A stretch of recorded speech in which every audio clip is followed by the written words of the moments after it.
तो महाराज श्री सुखदेव जी कहते हैं, राजन भगवान भक्तों की रक्षा करने के लिए जब जब हो ये धर्म के हानि, बाढ़े असुर अधम अभिमानी, तब तब हरिधर विविध शरीरा, हरहि कृपा निधि सज्जन पीरा। जब जब धर्म की हानि होती है तब तब भगवान आते हैं। तो महाराज जो हिरण्याक्ष था, इसका महाराज भाई था हिरण्यकश्यपु। कथा सुन चुके हैं आप लोग। भगवान ने बराह रूप धारण करके उसका वध किया था। तो महाराज जब से हिरण्याक्ष का वध किया है तो हिरण्यकश्यपु भगवान नारायण को अपना शत्रु मानता है। और महाराज ब्रह्मा जी की तपस्या की, इसने महाराज अनेक वरदान मांगे।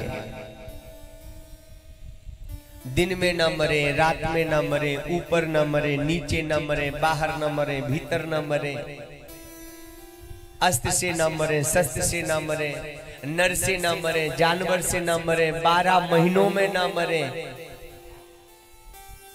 ब्रह्मा जी की बनाई हुई सृष्टि में हमें कोई ना मार सके।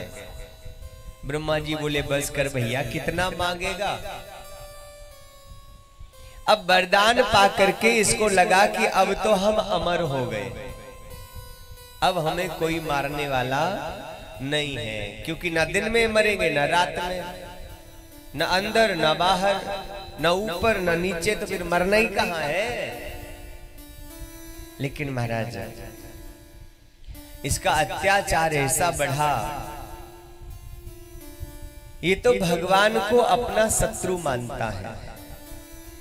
जहां भी महाराज होम यज्ञ देखता है, राक्षसों को खुली छूट है महाराज। बहुविध त्रासय देश निकासय, पढ़े जो वेद पुराना।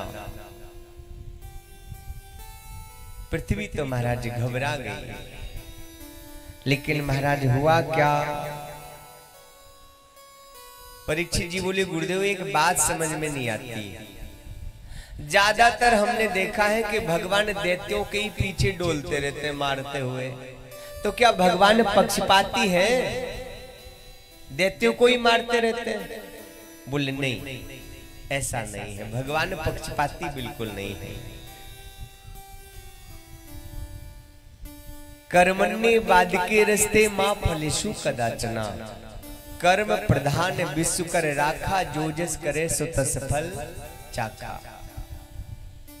अपने कर्म ही, हमारे कर्म ही हमें मारते हैं और हमें कोई नहीं मारता। तब तो महाराज भगवान श्री सुखदेव जी कहते हैं, राजन अब जैसे इस दैत्य के यहां देख लो, इस दैत्य के यहां हमारा जो पुत्र हुआ, इनका क्या नाम है? प्रहलाद। और बचपन से ही महाराज भगवान के नाम के रसिक बन गए। कोई हाल मस्त, कोई चाल मस्त, कोई खा के रोटी दाल मस्त। अब नशा अपना अपना है कि किसको किस में आनंद आता है। जाम पर जाम पीने से क्या फायदा, रात भर पियोगे सुबह उतर जाएगी, प्याला पीकर तो देखो ये जिंदगी नशे में गुजर जाएगी। महाराज भगवान की भक्ति का नशा। अब तो ये अपनी पत्नी से एक दिन कहने लगा, बोले देवी इसके 4 पुत्र हैं, सबसे छोटे प्रहलाद हैं। बोले इस बालक को समझा दो, अन्यथा हम इसका वध कर देंगे। महाराज मैया कयाधु ने समझाया कि पुत्र तुम्हारे पिताजी नाराज होते हैं, फिर तुम्हें कोई ना कोई दंड देंगे। महाराज मैया को समझाने लगे, मैया हम कोई गलत कार्य तो कर नहीं रहे हैं, अगर समझना है तो पिताजी समझे, ये जीवन तो उनके नाम के लिए ही मिला है, भजन के लिए ही मिला है।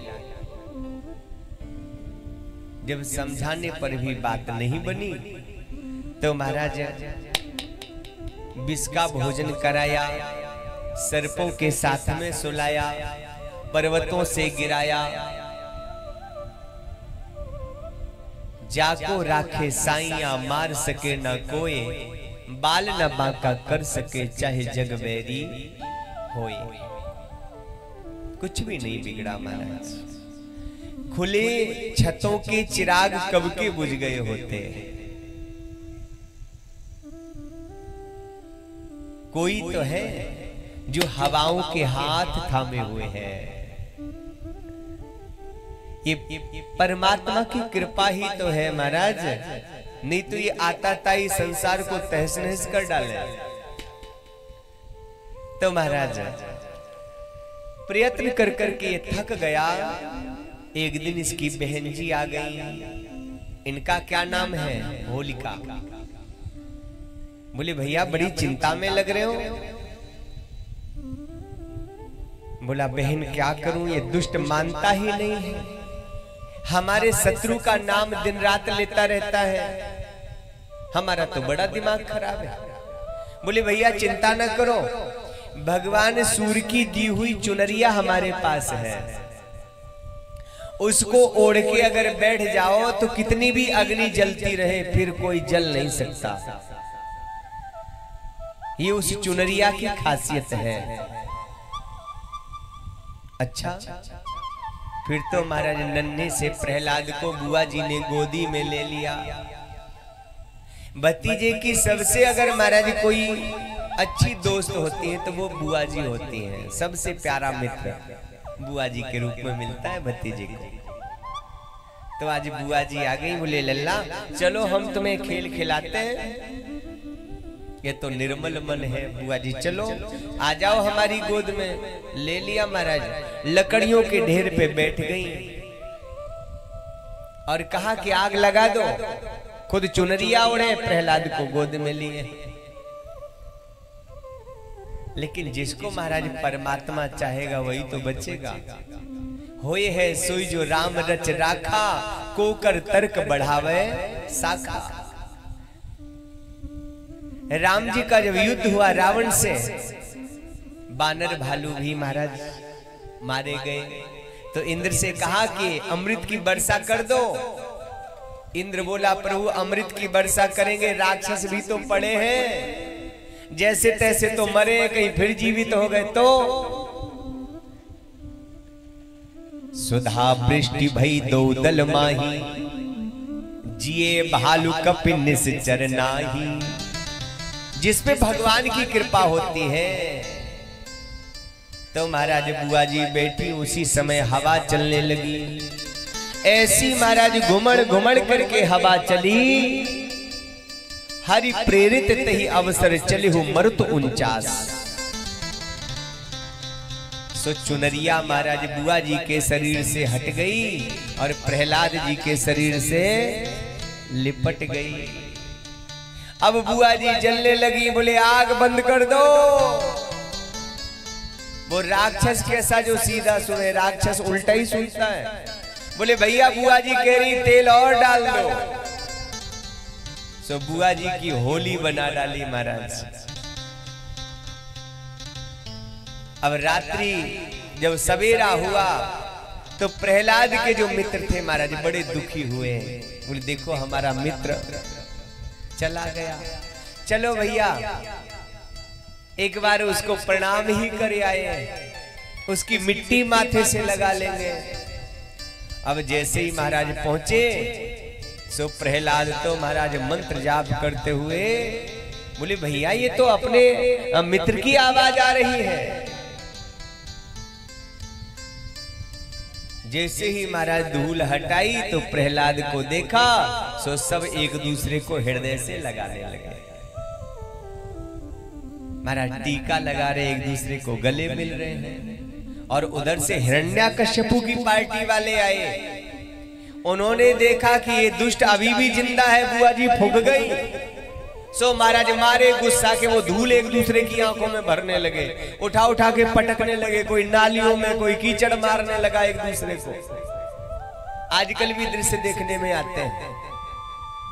जो प्रहलाद की पार्टी वाले हैं महाराज सुंदर गुलाल लगाते हैं, तिलक लगाते हैं, गले मिलते हैं। और हिरण्याकश्यपु वाली पार्टी वाले जब आते हैं फिर तो देखो महाराज नाली में पड़े मिलेंगे, धूल भर देंगे, अबीर आंखों में भर देंगे, मरो या जियो होली है बुरी ना मानो। तो महाराज अब तो ये और कि क्या करें, ये दुष्ट तो मरता ही नहीं है, क्या करें इसका। महाराज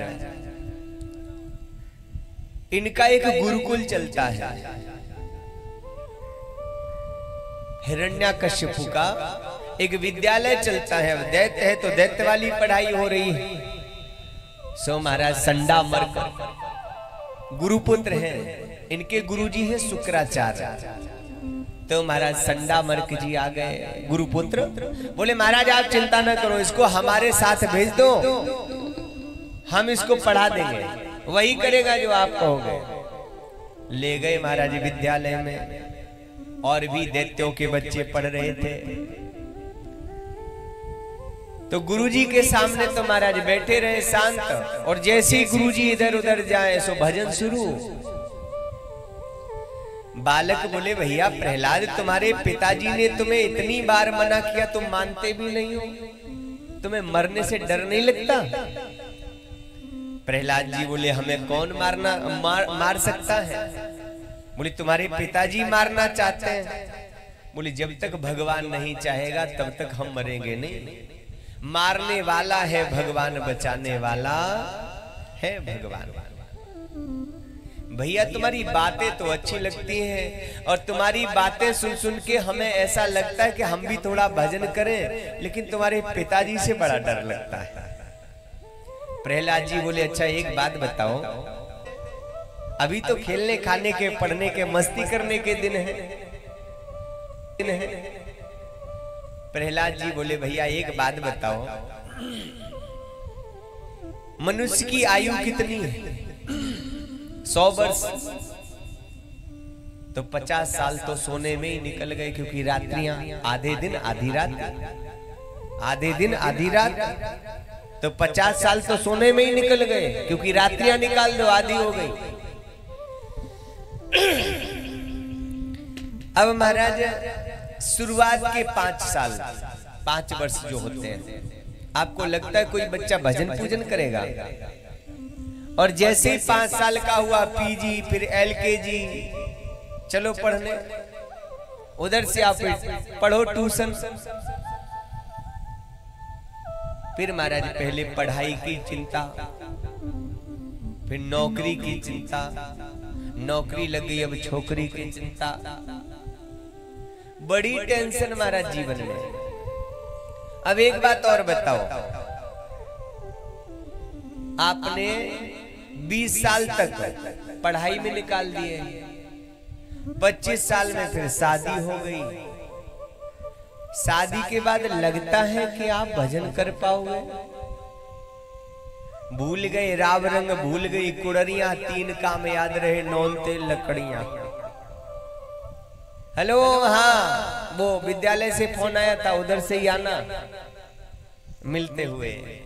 आज ये हो गया, कल वो हो गया। महाराज स्थिति ऐसी हो जाती है। वो कहते हैं शादी का लड्डू जो खाए वो पछताए, जो ना खाए वो ललचाए। कहने का भाव हमारा अन्यथा ना लेना आप। कई बार सुना गया है, बोले शादी से पहले हम बहुत अच्छे रहते थे।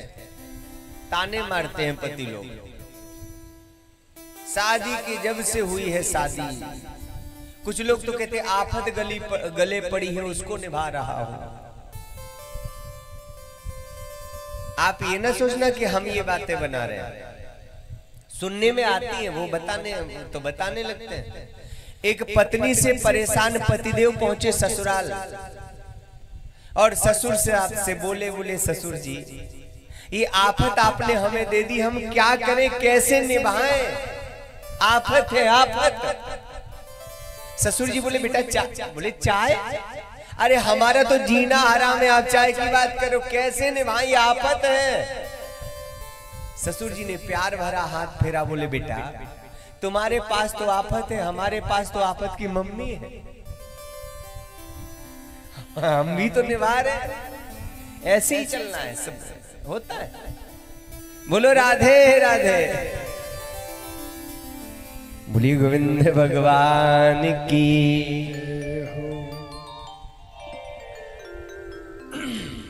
ये हास परिहास को अन्यथा ना ले लेना, ये तो थोड़ा, क्योंकि आप लोग सो ना जाओ इसलिए थोड़ा सा जोड़ना पड़ता है ना।